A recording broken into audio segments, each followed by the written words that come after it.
So after next week's elections in Italy, the most likely outcome will be a coalition government.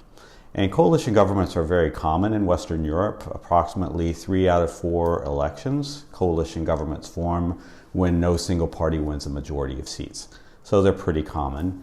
In Italy in particular, coalitions have ruled almost the entire post-war era since 1948, with just a few exceptions in which a Christian democratic government ruled as a minority single-party government. So Italy, of course, has a very long track record of coalition governments.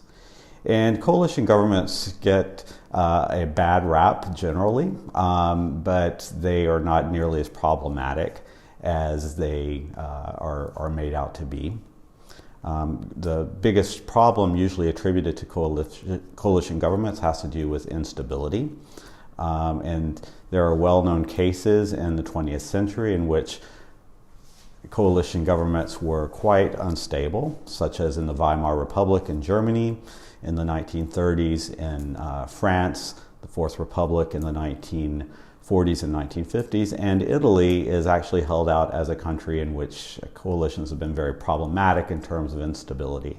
Most coalition governments in Italy up to 1994 lasted about 40% of their maximum term, which is pretty low compared to the European average of about 60%.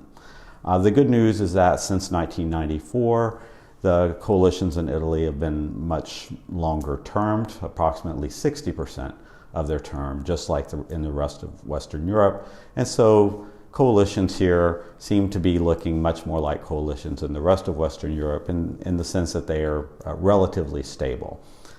Just to put that in context, compared to single-party governments like in Great Britain, governments last approximately 3/4 of their term. And so this is not very far off the norm. Another bad rap for coalitions is in terms of the less accountability in these sorts of governments. Since there are so many parties in governments, it's very hard for voters to know who to blame when things go wrong in the next election.